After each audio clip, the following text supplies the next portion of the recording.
In the indigo sky over windswift Colorado, a deadly race draws near to a close, and when it does, Orion may die. We see Orion trying to escape some jet pilots. Orion does a 90-degree turn, leaving the pilots in shock. He says he won't be able to outrace them in the long run, so he flies up to space. For just an instant, Orion's severe expression alters as he smiles, but only for an instant. An instant which does not go unnoticed in the rainbow garden of Highfather, on the softly spinning globe of New Genesis. Highfather tells the boy that Orion finally smiled because he had no need to take a life, for that is enough to smile, even laugh. I don't know, Highfather. If I have learned anything, is that Darkseid is an evil man? New Genesis must help protect the Earth against his plans. You're correct, Essex. Darkseid is evil. Yesterday, Orion sought out Darkseid on Apocalypse as commanded by the Source. They defeated his legions, but Darkseid has fled. On the moon, Darkseid's command post, they learned of the 6 humans who possess the anti-life equation. The new gods headed to Earth to protect these humans. Orion has found some difficulty.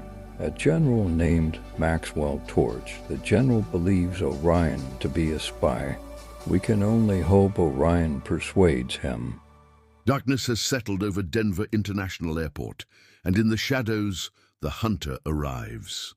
Since the general can't accept Orion as he is, he must become something he's not. A new identity that's convincing. With the aid of the mother box, he'll find the identity in the airline terminal.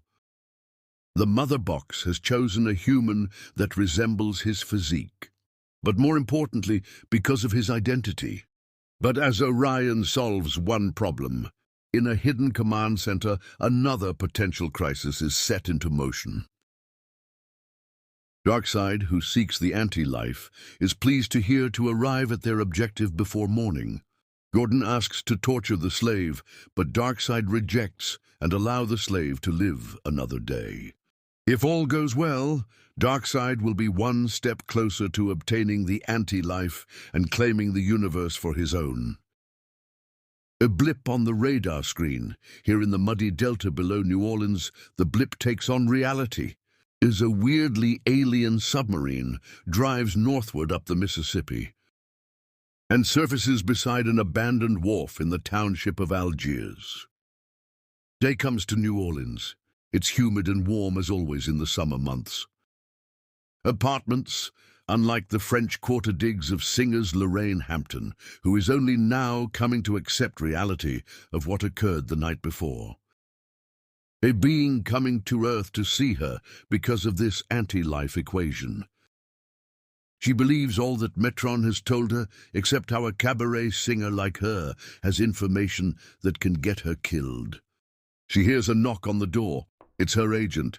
Metron vanishes. Harry, her agent, tells her how he contracted her a gig for 2 weeks.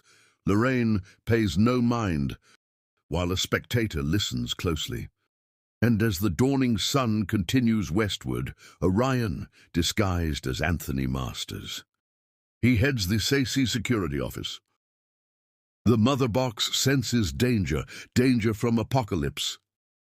Knowing Darkseid, he won't strike until after sundown, which is fine for Orion, who will be waiting. And so that night, after a day spent studying SAC Command Center while trying to contact General Torch, Jafar from the Deep Six attacks Orion.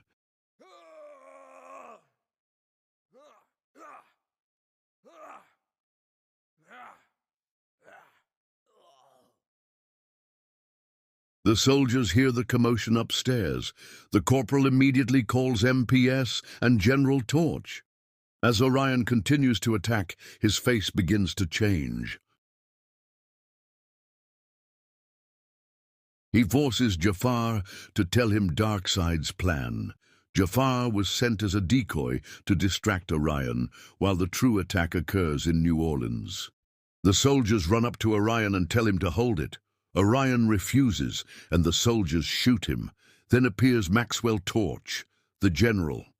In the Purple Palace, located in the French Quarter of New Orleans, Metron finds this disco music amusing. Lorraine enjoys Metron's presence. She does not feel nervous as she prepares to perform. Despite traveling half a dozen galaxies through the known universe, Metron never felt a sense of belonging. Slig appears and attacks Metron. The general has Orion in the interrogation room. Orion remains silent as the general provokes him to speak. The general boasts about making Orion speak when suddenly flames fill up the room. Orion is on fire and is melting the clamps. They'd come to the Purple Palace to dance, to drink, to listen and to talk, as they have so many nights before. In the past size seconds, the dancing crowd has become a fleeing mob. And it's all because of this man. Darkseid has promised him a kingdom for the female, as he already brought him back to life. Orion appears.